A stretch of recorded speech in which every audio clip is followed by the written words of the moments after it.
Hi guys, ನಮಸ್ತೆ. Welcome back to my channel. ನಾನು ನಿಮ್ಮ ಸಂದೀಪ್ ಶೆಟ್ಟಿ. ಬಿಸಿಲು ಸ್ಟಾರ್ಟ್ ಆಯಿತು, ಮನೆಗಿರೋಕ್ಕಾಗ್ತಾ ಇಲ್ಲ. ಎಲ್ಲರೂ ಕೂಡ ಕೂಲರ್ಸ್ ತಗೋಬೇಕು ಅಂತ ಪ್ಲಾನ್ ಮಾಡ್ತಿದ್ದಾರೆ. ಕೆಲವೊಬ್ರು ಎ ಸಿ ತಗೋಬೇಕು ಅಂತ ಪ್ಲಾನ್ ಮಾಡ್ತಿದ್ದಾರೆ, ಇನ್ನಷ್ಟು ಜನ ಕೂಲರ್ಸ್ ತಗೋಬೇಕು ಅಂತ ಹೇಳ್ಬಿಟ್ಟು ಪ್ಲಾನ್ ಮಾಡ್ತಿದ್ದಾರೆ. ತುಂಬಾ ಜನ ಕನ್ಫ್ಯೂಸ್ ಆಗ್ತಿದ್ದಾರೆ, ಯಾವ ತರ ಕೂಲರ್ಸ್ ತಗೋಬೇಕು, ಕೂಲರ್ ತಗೋಬೇಕಾದ್ರೆ ಏನೇನೆಲ್ಲ ಪ್ಯಾರಾಮೀಟರ್ಸ್ ನ ಚೆಕ್ ಮಾಡಬೇಕು, ಇದರಲ್ಲಿ ಸ್ಪೆಸಿಫಿಕೇಶನ್ಸ್ ಯಾವ ರೀತಿ ಇರುತ್ತೆ, ನಾವು ತಗೊಂತಿರೋ ಬಜೆಟ್ ಅಲ್ಲಿ ಯಾವ್ಯಾವ ಕೂಲರ್ಸ್ ಚೆನ್ನಾಗಿದೆ. ಸೊ ಈ ರೀತಿಯಾಗಿ ತುಂಬಾ ಕನ್ಫ್ಯೂಷನ್ ಆದ್ರೆ ಇದೆ. ಯಾಕೆಂದ್ರೆ ಅಮೆಝಾನ್, ಫ್ಲಿಪ್ಕಾರ್ಟ್ ಅಲ್ಲಿ ಜಸ್ಟ್ ಕೂಲರ್ ಅಂತ ಹೇಳ್ಬಿಟ್ಟು ಸರ್ಚ್ ಮಾಡಿದ್ರೆ ನೀವೇ ಕನ್ಫ್ಯೂಸ್ ಆಗಬೇಕು. ಆ ಲೆವೆಲ್ ಅಲ್ಲಿ ನಿಮಗೆ ಕೂಲರ್ಸ್ ಆದ್ರೆ ಇರುತ್ತೆ. ಪ್ರೈಸು ಕೂಡ ನಿಮಗೆ ತುಂಬಾ ರೀಸನಬಲ್ ಆಗಿನೇ ಇರುತ್ತೆ.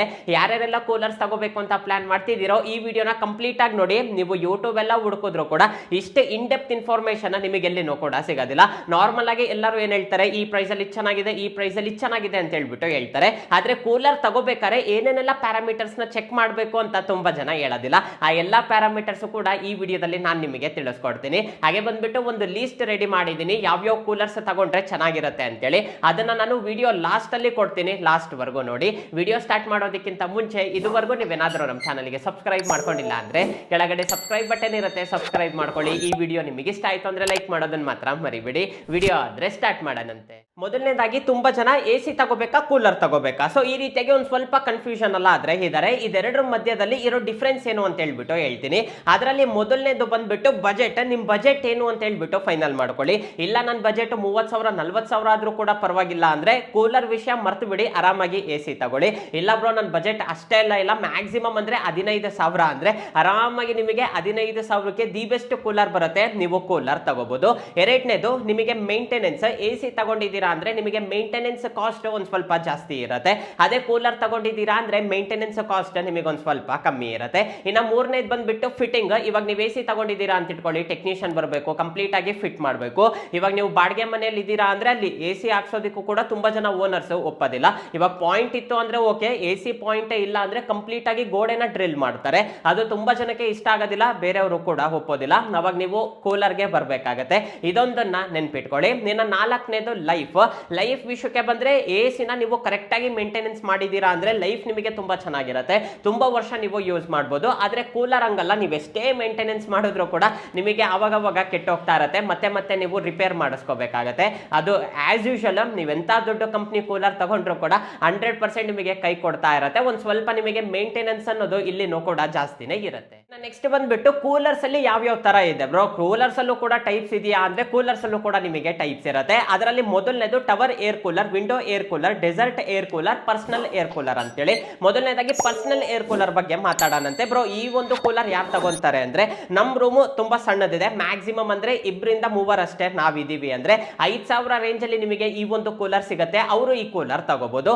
ಎರಡನೇದು ನಿಮಗೆ ಟವರ್, ಹಾಗೆ ಬಂದ್ಬಿಟ್ಟು ವಿಂಡೋ ಏರ್ ಕೂಲರ್. ಈ ಒಂದು ಕೂಲರ್ ಯಾರು ತಗೊಂತಾರೆ ಅಂದ್ರೆ ನಿಮ್ ರೂಮ್ ಸೈಜ್ ಒಂದು ಮೀಡಿಯಂ ಸೈಜ್ ಅಲ್ಲಿ ಇದೆ. ಹಾಗೆ ಬಂದ್ಬಿಟ್ಟು 4-5 ಜನ ಆ ಒಂದು ಹಾಲ್ ಅಲ್ಲಿ ಇರ್ತೀವಿ, ಇಲ್ಲ ರೂಮ್ ಅಲ್ಲಿ ಇರ್ತೀವಿ. ಹಾಗೆ ಬಂದ್ಬಿಟ್ಟು ನಮಗೆ ಆಫೀಸ್ ಪರ್ಪಸ್ಗೂ ಕೂಡ ಬೇಕು ಅಂದ್ರೆ ಈ ಒಂದು ಕೂಲರ್ಸ್ ನಿಮಗೆ ತುಂಬಾನೇ ಚೆನ್ನಾಗಿರುತ್ತೆ. ಒಂದು 10,000 ರೇಂಜ್ ಅಲ್ಲಿ ನಿಮಗೆ ಈ ಒಂದು ಕೂಲರ್ಸ್ ಸಿಗುತ್ತೆ. ಇನ್ನ ಮೂರನೇದು ಬಂದ್ಬಿಟ್ಟು ಡೆಸರ್ಟ್ ಏರ್ ಕೂಲರ್ಸ್. ಈ ಕೂಲರ್ಸ್ ನೋಡೋದಕ್ಕೆ ತುಂಬಾ ದೊಡ್ಡದಾಗಿರುತ್ತೆ, ಹಾಗೆ ಬಂದ್ಬಿಟ್ಟು ಕೆಲಸನೂ ಕೂಡ ತುಂಬಾ ಚೆನ್ನಾಗಿ ಮಾಡುತ್ತೆ. ನಮ್ ರೂಮ್ ತುಂಬಾ ದೊಡ್ಡದಿದೆ, ನಾವು ರೂಮ್ ಅಲ್ಲೇ ಹತ್ತತ್ರ ಏನಿಲ್ಲ ಅಂದ್ರೂ ಕೂಡ 10-15 ಜನ ಇರ್ತೀವಿ. ಹಾಗೆ ಬಂದ್ಬಿಟ್ಟು ಆಫೀಸು ಕೂಡ ತುಂಬಾ ದೊಡ್ಡದು ಅಂದ್ರೆ ನೀವು ಈ ಒಂದು ಕೂಲರ್ ತಗೋಬಹುದು. ಡೆಸರ್ಟ್ ಏರ್ ಕೂಲರ್ ಅಂತ ಹೇಳ್ಬಿಟ್ಟು ಸರ್ಚ್ ಮಾಡಿದೀರಾ ಅಂದ್ರೆ ಈ ಒಂದು ಕೂಲರ್ಸ್ ಸಿಗುತ್ತೆ. ಮ್ಯಾಕ್ಸಿಮಮ್ ಒಂದು 15,000 ರೇಂಜ್ ಅಲ್ಲೇನೆ ನಿಮಗೆ ತುಂಬಾ ಒಳ್ಳೆ ಏರ್ ಕೂಲರ್ ಸಿಗುತ್ತೆ. ಈಗ ಏನ್ ಹೇಳದ್ನಲ್ಲ, ಇದಿಷ್ಟು ಕೂಡ ಬೇಸಿಕ್ ಥಿಂಗ್, ಇದು ನಿಮಗೆ ಕಂಪಲ್ಸರಿ ತಲೆಯಲ್ಲಿ ಇರಲೇಬೇಕು. ಕೂಲರ್ ತಗೋಬೇಕಾದ್ರೆ ಇದನ್ನ ನೀವು ಫಸ್ಟ್ ಚೆಕ್ ಮಾಡಿ. ಇವಾಗ ಮೈನ್ ಆಗಿ ಕೂಲರ್ ತಗೋಬೇಕಾದ್ರೆ ಏನೇನೆಲ್ಲ ಚೆಕ್ ಮಾಡಬೇಕು ಅಂತ ಹೇಳ್ತೀನಿ. ಅದರಲ್ಲಿ ಮೊದಲನೇದು ಬಂದ್ಬಿಟ್ಟು ಕೂಲಿಂಗ್ ಪ್ಯಾಡ್ಸ್. ನೀವು ಕೂಲರ್ ತಗೋಬೇಕಾದ್ರೆ ಸೈಡ್ ಅಲ್ಲಿ ನಿಮಗೆ ಕೂಲಿಂಗ್ ಪ್ಯಾಡ್ಸ್ ಇರುತ್ತೆ. 2 ತರ ಕೂಲಿಂಗ್ ಪ್ಯಾಡ್ಸ್ ಸಿಗುತ್ತೆ, aspen cooling pads, ಹನಿಕೂಮ್ cooling pads ಅಂತೇಳಿ. ನನ್ನ ಸಜೆಷನ್ ಕಣ್ಣು ಮುಚ್ಕೊಂಡು ಹನಿಕೂಮ್ ಕೂಲಿಂಗ್ ಪ್ಯಾಡ್ಸ್ ತಗೊಳ್ಳಿ. ಅವ್ರಿಗೆ ಕೇಳಿ ಕೂಲಿಂಗ್ ಪ್ಯಾಡ್ಸ್ ಯಾವ್ದಿದೆ ಅಂತೇಳಿ. ಹನಿಕೂಮ್ ಇತ್ತು ಅಂದ್ರೆ ತಗೊಳ್ಳಿ, ಆಸ್ಪೆನ್ ಕೂಲಿಂಗ್ ಪ್ಯಾಡ್ಸ್ ಇತ್ತು ಅಂದ್ರೆ ತಗೋಬೇಡಿ. ಈ ಒಂದು ಆಸ್ಪೆನ್ ಕೂಲಿಂಗ್ ಪ್ಯಾಡ್ಸ್ ಏನಾಗುತ್ತೆ ಅಂದ್ರೆ ನಿಮಗೆ ಮೇಂಟೆನೆನ್ಸ್ ತುಂಬಾನೇ ಇರುತ್ತೆ, ವಿಪರೀತವಾಗಿ ಸ್ಮೆಲ್ ಬರುತ್ತೆ. ಹಾಗೆ ಬಂದ್ಬಿಟ್ಟು ಪ್ರತಿ ಸಲ ನೀವು ಚೇಂಜ್ ಮಾಡಬೇಕಾಗತ್ತೆ, ಸ್ಮೆಲ್ ನಿಮಗೆ ತುಂಬಾನೇ ಇರುತ್ತೆ. ಹಾಗೆ ಬಂದ್ಬಿಟ್ಟು ಮೇಂಟೆನೆನ್ಸ್ ಕೂಡ ಜಾಸ್ತಿನೇ ಇರುತ್ತೆ.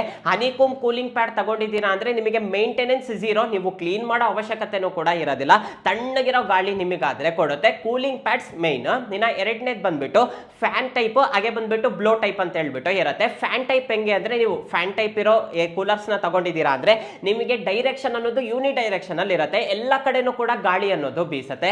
ಅದೇ ನೀವು ಬ್ಲೋ ಟೈಪ್ ತಗೊಂಡಿದ್ದೀರಾ ಅಂದ್ರೆ ಯೂನಿ ಡೈರೆಕ್ಷನ್ ಅಲ್ಲಿ ಒಂದೇ ಡೈರೆಕ್ಷನ್ ಅಲ್ಲಿ ಮಾತ್ರ ಗಾಳಿ ಬರುತ್ತೆ. ಇವಾಗ ಬ್ಲೋ ಟೈಪ್ ತಗೊಂಡಿದ್ದೀರಾ ಅಂತ ಇಟ್ಕೊಳ್ಳಿ, ಎಲ್ಲೋ ಕಮ್ಮಿ ಪ್ರೈಸ್ಗೆ ಸಿಗ್ತಿದೆ ಅಂತ ಹೇಳ್ಬಿಟ್ಟು ತಗೊಂಡಿದ್ದೀರಾ, ನೀವು ಅದ್ರ ಮುಂದೆನೆ ಕುತ್ಕೋಬೇಕು, ಒಂದು ಸ್ವಲ್ಪ ಆ ಕಡೆ ಈ ಕಡೆ ಹೋಗಿದ್ದೀರಾ ಅಂದ್ರೆ ನಿಮಗೆ ಗಾಳಿ ಬರೋದಿಲ್ಲ. ಅದೇ ಫ್ಯಾನ್ ಟೈಪ್ ಇತ್ತು ಅಂದ್ರೆ 360 ಡಿಗ್ರಿ ನಿಮಗೆ ಈಸಿಯಾಗಿ ಬ್ಲೋ ಮಾಡ್ತಾ ಇರುತ್ತೆ, ಇದು ನಿಮಗೆ ತುಂಬಾನೇ ಚೆನ್ನಾಗಿರುತ್ತೆ. ಇನ್ನ ಮೂರನೇದು ಬಂದ್ಬಿಟ್ಟು ವಾಟರ್ ಟ್ಯಾಂಕ್ ಕೆಪಾಸಿಟಿ, ಇದು 100% ಮೈನ್, ಇದನ್ನ ಮೈನ್ ಆಗಿ ನೋಡ್ಕೊಳ್ಳಿ. ಇವಾಗ ನೀವು ಸ್ಕ್ರೀನ್ ಮೇಲೆ ನೋಡ್ತಾ ಇದ್ದೀರಲ್ಲ, ಈ ಒಂದು ಲಿಸ್ಟ್ ನ ಸ್ಕ್ರೀನ್ ಶಾಟ್ ತಗೊಂಡು ಇಟ್ಕೊಳ್ಳಿ. ಯಾವ ರೂಮ್ ಸೈಜ್ಗೆ ಎಷ್ಟು ವಾಟರ್ ಕೆಪಾಸಿಟಿ ಇರಬೇಕು ಅಂತ ಹೇಳ್ಬಿಟ್ಟು ಈ ಲಿಸ್ಟ್ ಅಲ್ಲಿ ಗೊತ್ತಾಗುತ್ತೆ. ನಿಮ್ದೊಂದು ಸಣ್ಣ ರೂಮ್ ಅಂತ ಇಟ್ಕೊಳ್ಳಿ, 180 to 270 ಸ್ಕ್ವೇರ್ ಫೀಟ್ ಇತ್ತು ಅಂದ್ರೆ 17 ಲೀಟರ್ ಕೆಪಾಸಿಟಿ ಇದ್ರೆ ಸಾಕಾಗುತ್ತೆ. 280 ಸ್ಕ್ವೇರ್ ಫೀಟ್ ಇತ್ತು ಅಂದ್ರೆ 58 ಲೀಟರ್ ವರೆಗೂ ತಗೋಬೇಕಾಗುತ್ತೆ. 650 ಸ್ಕ್ವೇರ್ ಫೀಟ್ ಏನಾದ್ರು ಇತ್ತು ಅಂದ್ರೆ ಈಸಿಯಾಗಿ 50 ಲೀಟರ್ಸ್ ಇಂದ ಸ್ಟಾರ್ಟ್ ಮಾಡಿ ಅಂತ ಹೇಳ್ಬಿಟ್ಟು ಈ ಒಂದು ಲಿಸ್ಟ್ ಅಲ್ಲಿ ಗೊತ್ತಾಗುತ್ತೆ. ಇನ್ನ ಒಂದೇನಂದ್ರೆ, ನೀವು ತಗೊಳ್ಳೋ ಪ್ರತಿ ಕೂಲರ್ಗೂ ಕೂಡ ಈ ಒಂದು ಲಿಸ್ಟ್ ಅನ್ನೋದು ಚೇಂಜ್ ಆಗುತ್ತೆ. ಅಮೆಝಾನ್, ಫ್ಲಿಪ್ಕಾರ್ಟ್ ಅಲ್ಲಿ ಯಾವ್ದಾದ್ರು ಕೂಲರ್ ತಗೋಬೇಕಾದ್ರೆ ಸೈಡ್ ಅಲ್ಲಿ ನಿಮಗೆ ಇಮೇಜಸ್ ಇರುತ್ತೆ, ಆ ಒಂದು ಇಮೇಜಸ್ ಅಲ್ಲಿ ಲಾಸ್ಟ್ ಅಲ್ಲಿ ಹೋಗಿದ್ದೀರಾ ಅಂದ್ರೆ ನಿಮಗೆ ಈ ತರ ಒಂದು ಲೀಸ್ಟ್ ಆದ್ರೆ ಸಿಗುತ್ತೆ. ಆ ಲೀಸ್ಟ್ ನೋಡ್ಬಿಟ್ಟು ನಿಮಗೆ ಯಾವ ಕೂಲರ್ ಪರ್ಫೆಕ್ಟ್ ಆಗಿ ಸೂಟ್ ಆಗುತ್ತೆ, ನಿಮ್ ರೂಮಿಗೆ ಯಾವ್ದು ಸೂಟ್ ಆಗುತ್ತೆ ಅಂತ ಹೇಳ್ಬಿಟ್ಟು ನೋಡಿ ಆಮೇಲೆ ನೀವು ಈ ಒಂದು ಕೂಲರ್ ಆದ್ರೆ ತಗೊಳ್ಳಿ. ಇದು ತುಂಬಾನೇ ಇಂಪಾರ್ಟೆಂಟ್, ಮಿಸ್ ಮಾಡ್ಕೋಬೇಡಿ. ನಿನ್ನ ನಾಲ್ಕನೇದು ಬಂದ್ಬಿಟ್ಟು ಏರ್ ಡೆಲಿವರಿ. ಇದನ್ನ ಸಿಂಪಲ್ ಆಗಿ ಹೇಳ್ಬೇಕು ಅಂದ್ರೆ CFM ಅಲ್ಲಿ ಇದನ್ನ ಮೆಜರ್ ಮಾಡ್ತಾರೆ. CFM ಅಂದ್ರೆ ಏನಿಲ್ಲ, ಕ್ಯೂಬಿಕ್ ಫೀಟ್ ಪರ್ ಮಿನಿಟ್ ಅಂತ ಹೇಳ್ಬಿಟ್ಟು ಕರೀತಾರೆ. ಇನ್ನ ಸಿಂಪಲ್ ಆಗಿ ಹೇಳ್ಬೇಕು ಅಂದ್ರೆ ಇದನ್ನ ಒಂದು ಸ್ವಲ್ಪ ಎಲಾಬ್ರೇಟ್ ಮಾಡಿ ಹೇಳ್ಬೋದು, ಆದ್ರೆ ನಿಮಗೆ ತಲೆ ಕಿಚ್ಚಿಡ್ದು ಬಿಡುತ್ತೆ. ಅಂದ್ರೆ ಫಿಸಿಕ್ಸ್ ಕ್ಲಾಸ್ ಕೇಳ್ಬೇಕಾದ್ರೆ ನಿಮಗೆ ಯಾವ ರೀತಿ ಮೂಡಿರುತ್ತೋ ಆ ರೀತಿ ಆಗ್ಬಿಡುತ್ತೆ. ಸಿಂಪಲ್ ಆಗಿ ನಾನು ನಿಮಗೆ ಹೇಳ್ತೀನಿ, ಇದರ ಅರ್ಥ ಏನು ಅಂದ್ರೆ, ನಿಮಗೆ ಏರ್ ಡೆಲಿವರಿ ಅನ್ನೋದು, ಇವಾಗ ಕೂಲರ್ ಆನ್ ಮಾಡಿದ್ದೀರಾ, ಎಷ್ಟು ನಿಮಿಷಕ್ಕೆ ಒಂದ್ಸಲ ಈ ಒಂದು ಗಾಳಿ ಅನ್ನೋದು ಚೇಂಜ್ ಆಗ್ತಾ ಇದೆ, ರಿಪೀಟ್ ಆಗ್ತಿದೆ ಅಂತ ಹೇಳ್ಬಿಟ್ಟು ಇದ್ರ ಪ್ರಕಾರ ಗೊತ್ತಾಗುತ್ತೆ.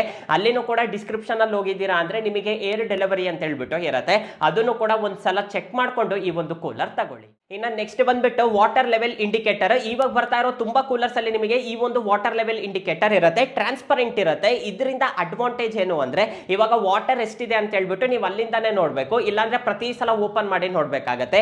ಈ ರೀತಿಯಾಗಿ ವಾಟರ್ ಲೆವೆಲ್ ಇಂಡಿಕೇಟರ್ ಇತ್ತು ಅಂದ್ರೆ ವಾಟರ್ ಖಾಲಿ ಆದ ತಕ್ಷಣ ನೀವು ಮತ್ತೆ ರೀಫಿಲ್ ಆದ್ರೆ ಮಾಡ್ಬೋದು. ಇನ್ನ ನೆಕ್ಸ್ಟ್ ಬಂದ್ಬಿಟ್ಟು ಐಸ್ ಚೇಂಬರ್. ಇದನ್ನ ಆದಷ್ಟು ಇರೋ ತರ ನೋಡ್ಕೊಳ್ಳಿ, ನಿಮಗೆ ತುಂಬಾನೇ ಯೂಸ್ ಆಗುತ್ತೆ. ಐಸ್ ಚೇಂಬರ್ ಅಂದ್ರೆ ಏನಿಲ್ಲ, ಮೇಲ್ಗಡೆ ನಿಮಗೊಂದು ಟ್ರೇ ಇರುತ್ತೆ, ಅಲ್ಲಿ ನೀವು ಐಸ್ ಕ್ಯೂಬ್ಸ್ ಆದ್ರೆ ಹಾಕ್ಬೋದು. ಇದರಿಂದ ಏನಾಗುತ್ತೆ ಅಂದ್ರೆ AC ಆನ್ ಮಾಡಿದಾಗ ನಿಮಗೆ ಎಷ್ಟು ತಣ್ಣಗಿರೋ ಗಾಳಿ ಬರುತ್ತೋ ಅದ್ರ ಡಬಲ್ ಗಾಳಿ ನಿಮಗೆ ಏರ್ ಕೂಲರ್ ಅಲ್ಲಿ ಸಿಗುತ್ತೆ. ಐಸ್ ಚೇಂಬರ್ ಇಲ್ಲ ಅಂತ ಇಟ್ಕೊಳ್ಳಿ, ನೀವು ಎಲ್ಲಿ ನೀರ್ ಹಾಕ್ತಿರಲ್ಲ ಅಲ್ಲಿನೂ ಕೂಡ ನೀವು ಐಸ್ ಕ್ಯೂಬ್ ಹಾಕ್ಬೋದು. ಆದ್ರೆ ಐಸ್ ಚೇಂಬರ್ ಇತ್ತು ಅಂದ್ರೆ ನಿಮಗಿನ್ನ ಕನ್ವೀನಿಯಂಟ್ ಅಂತಾನೆ ಹೇಳ್ಬೋದು. ಖಾಲಿ ಆದಂಗೆಲ್ಲ ಆರಾಮಾಗಿ ನೀವು ಅಲ್ಲಿ ಫಿಲ್ ಮಾಡ್ತಾ ಇರ್ಬೋದು, ನಿಮಗೆ ತಣ್ಣಗಿರೋ ಗಾಳಿನೂ ಕೂಡ ಸಿಗುತ್ತೆ. ಆದಷ್ಟು ಐಸ್ ಚೇಂಬರ್ ಇರೋದು ನೋಡ್ಕೊಳ್ಳಿ, ತುಂಬಾ ಚೆನ್ನಾಗಿರುತ್ತೆ. ನಿನ್ನ ನೆಕ್ಸ್ಟ್ ಬಂದ್ಬಿಟ್ಟು ರಿಮೋಟ್. ಇವಾಗ ಬರ್ತಾ ಇರೋ ತುಂಬಾ ಏರ್ ಕೂಲರ್ಸ್ ಅಲ್ಲಿ ನಿಮಗೆ ರಿಮೋಟ್ ಕಂಟ್ರೋಲ್ ಫೀಚರ್ ಕೂಡ ಇರುತ್ತೆ. ರಿಮೋಟ್ ಕಂಟ್ರೋಲ್ ಇತ್ತು ಅಂದ್ರೆ ತುಂಬಾ ಚೆನ್ನಾಗಿರುತ್ತೆ, ಹಾಗೆ ಬಂದ್ಬಿಟ್ಟು ತುಂಬಾ ಎಲಿಗೆಂಟ್ ಆಗಿರುತ್ತೆ, ಅದೊಂದು ನೋಡ್ಕೊಳ್ಳಿ. ಇನ್ನ ನೆಕ್ಸ್ಟ್ ಬಂದ್ಬಿಟ್ಟು ವಾರಂಟಿ, ಹಾಗೆ ಬಂದ್ಬಿಟ್ಟು ಸರ್ವಿಸ್. ವಾರಂಟಿ ನಿಮಗೆ ತುಂಬಾ ಏನಿರೋದಿಲ್ಲ, ನೀವು ಯಾವ ಕೂಲರ್ ತಗೊಂಡ್ರು ಕೂಡ ಮ್ಯಾಕ್ಸಿಮಮ್ ಅಂದ್ರೆ 1 ಇಯರ್ ವಾರಂಟಿ ಇರುತ್ತೆ, 2 ವರ್ಷ ಅಡಿಷನಲ್ ವಾರಂಟಿ ಅಂತ ಹೇಳ್ಬಿಟ್ಟು ಹೇಳ್ತಾರೆ. ಮೇನ್ ಆಗಿ ಸರ್ವಿಸ್ ನೋಡ್ಕೊಳ್ಳಿ, ನೀವಿರೋ ಸಿಟಿಯಲ್ಲಿ ಯಾವ ಕಂಪ್ನಿ ಸರ್ವಿಸ್ ಚೆನ್ನಾಗಿದೆ ಅಂತೇಳಿ. ಇವಾಗ ಆನ್ಲೈನ್ ಅಲ್ಲಿ ತರಿಸ್ಕೊಬಿಡ್ತೀರಾ, ಆದ್ರೆ ನಿಮ್ ಸಿಟಿಯಲ್ಲಿ ಆ ಕಂಪ್ನಿಗೆ ಸಂಬಂಧಪಟ್ಟ ಸರ್ವಿಸ್ ಇರೋದಿಲ್ಲ, ಅವಾಗ ನೀವು ತಗೊಂಡು ಕೂಡ ವೇಸ್ಟ್. ನಿಮ್ ಸಿಟಿಯಲ್ಲಿ ಯಾವ ಸರ್ವಿಸ್ ಚೆನ್ನಾಗಿದೆಯೋ ಆ ಕೂಲರ್ಸ್ ನ ಮಾತ್ರ ತಗೊಳ್ಳಿ, ಯಾಕೆಂದ್ರೆ ಕೂಲರ್ಸ್ ಅವಾಗವಾಗ ಕೆಟ್ಟೋಗ್ತಾ ಇರುತ್ತೆ. ಸರ್ವಿಸ್ ಇಲ್ಲ ಅಂದ್ರೆ ತಗೊಂಡೋಗಿ ಮೂಲೆಗೆ ಇಡ್ಬೇಕಾಗತ್ತೆ, ಸರ್ವಿಸ್ ಇತ್ತು ಅಂದ್ರೆ ತುಂಬಾನೇ ಚೆನ್ನಾಗಿರುತ್ತೆ. ಕೂಲರ್ಸ್ ವಿಷಯಕ್ಕೆ, ಕೂಲರ್ಸ್ ತಗೋಬೇಕು ಅಂತ ನೀವು ಡಿಸೈಡ್ ಆದ್ರೆ ನಿಮ್ ತಲೆಯಲ್ಲಿ ಎಷ್ಟು ಬ್ರ್ಯಾಂಡ್ಸ್ ಬರುತ್ತೆ ಅಂದ್ರೆ, ಇವಾಗ ಅಟ್ ಪ್ರೆಸೆಂಟ್ ಎಷ್ಟು ಬ್ರ್ಯಾಂಡ್ಸ್ ಇದೆ ಅಂತ ಹೇಳ್ಬಿಟ್ಟು ಹೇಳ್ತೀನಿ. ಕೆನ್ಸ್ಟಾರ್ ಇದೆ, ಸಿಂಫೋನಿ ಇದೆ, Bajaj, Crompton, Hindware, Nova Max, Orient, Usha, Havells. So ಈ ರೀತಿಯಾಗಿ ಹೇಳ್ತಾ ಹೋದ್ರೆ ನಿಮಗೆ ತುಂಬಾ ಬ್ರ್ಯಾಂಡ್ಸ್ ಆದ್ರೆ ಇದೆ. ಈ ಒಂದು ಬ್ರ್ಯಾಂಡ್ಸ್ ಅಲ್ಲಿ ಯಾವ್ದು ತಗೋಬೇಕು ಯಾವ್ದು ಬಿಡಬೇಕು ಅಂತ ನಿಮಗೆ ಗೊತ್ತಾಗೋದಿಲ್ಲ, ಅಷ್ಟು ಬ್ರ್ಯಾಂಡ್ಸ್ ಇರುತ್ತೆ, ಅಷ್ಟು ವೆರೈಟೀಸ್ ಇರುತ್ತೆ. ಅದರಲ್ಲಿ ಮತ್ತೆ ಸೀರಿಯಲ್ ಕೋಡ್ಸ್ ಎಲ್ಲ ಇರುತ್ತೆ, ಅದನ್ನೆಲ್ಲ ನೋಡಿನೂ ಕೂಡ ತುಂಬಾ ಜನ ತಗೊಂತಿರ್ತಾರೆ. ನೀವು ಅಷ್ಟೆಲ್ಲ ತಲೆ ಕೆಡ್ಸ್ಕೊಳ್ಳೋದಕ್ಕಾದ್ರೆ ಹೋಗ್ಬೇಡಿ. ಇವಾಗ ನಾನೇನೆಲ್ಲ ಪ್ಯಾರಾಮೀಟರ್ಸ್ ಹೇಳೋದಲ್ಲ, ಫಸ್ಟ್ ಈ ಒಂದು ಪ್ಯಾರಾಮೀಟರ್ಸ್ ನ ಚೆಕ್ ಮಾಡಿ, ನಿಮಗೆ ಯಾವ್ದು ಇಷ್ಟ ಆಗುತ್ತೋ ಅದನ್ನ ತಗೊಳ್ಳಿ. ಇಲ್ಲ ಬ್ರೋ ನೀವೇ ಒಂದು ಲೀಸ್ಟ್ ಕೊಟ್ಬಿಡಿ ಅಂದ್ರೆ ನಾನು ಟೆಲಿಗ್ರಾಮ್ ಚಾನಲ್ ಅಲ್ಲಿ ಒಂದು ಲೀಸ್ಟ್ ಕೊಡ್ತೀನಿ, ಡಿಸ್ಕ್ರಿಪ್ಷನ್ ಅಲ್ಲಿ ಟೆಲಿಗ್ರಾಮ್ ಚಾನಲ್ ಲಿಂಕು ಕೂಡ ಇರುತ್ತೆ, ಅದ್ರ ಮೇಲೆ ಕ್ಲಿಕ್ ಮಾಡಿ ಮೇಲ್ಗಡೆ ನಿಮಗೆ ಪಿನ್ಡ್ ಮೆಸೇಜಸ್ ಅಂತ ಹೇಳ್ಬಿಟ್ಟು ಇರುತ್ತೆ, ಅದರ ಮೇಲೆ ಕ್ಲಿಕ್ ಮಾಡಿದೀರಾ ಅಂದ್ರೆ ಈ ಲೀಸ್ಟ್ ಕಂಪ್ಲೀಟ್ ಆಗಿ ನಾನು ಟೆಲಿಗ್ರಾಮ್ ಚಾನಲ್ ಅಲ್ಲಿ ಹಾಕಿರ್ತೀನಿ. ಅಲ್ಲಿ ನೋಡ್ಬಿಟ್ಟು ಬಜೆಟ್ ವೈಸೇ ಹಾಕಿರ್ತೀನಿ, ಆರಾಮಾಗಿ ನೀವಾದ್ರೆ ಪರ್ಚೇಸ್ ಮಾಡ್ಬೋದು. ನಿಮ್ ಫ್ರೆಂಡ್ಸ್ ಅಂಡ್ ಫ್ಯಾಮಿಲಿ ಮೆಂಬರ್ಸ್ ಅಲ್ಲಿ ಯಾರಾದ್ರೂ ಕೂಲರ್ ತಗೋಬೇಕು ಅಂತ ಪ್ಲಾನ್ ಮಾಡ್ತಾ ಇದ್ದು ಅವರು ತುಂಬಾ ಕನ್ಫ್ಯೂಷನ್ ಅಲ್ಲಿ ಇದ್ರೆ ಅವರಿಗೆ ಈ ವಿಡಿಯೋನ ಶೇರ್ ಮಾಡಿ, ತುಂಬಾನೇ ಯೂಸ್ ಆಗುತ್ತೆ. ಈ ವಿಡಿಯೋ ನಿಮ್ಗೆಲ್ಲರಿಗೂ ಕೂಡ ಯೂಸ್ ಆಯ್ತು ಅನ್ಕೊಂತೀನಿ, ಯಾಕೆಂದ್ರೆ ದುಡ್ಡು ಕೊಟ್ಟು ತಗೊಂತಿರ್ತೀರಾ, ನೀವು ಕೂಡ ಒಂದು ಸ್ವಲ್ಪ ಚೆಕ್ ಮಾಡಿ ತಗೊಂಡ್ರೆ ನಿಮ್ಗೂ ಕೂಡ ಯೂಸ್ ಆಗುತ್ತೆ. ನೆಕ್ಸ್ಟ್ ವಿಡಿಯೋದಲ್ಲಿ ಮೀಟ್ ಆಗೋಣಂತೆ, ಅಲ್ಲಿವರೆಗೂ ಬಾಯ್ ಬಾಯ್.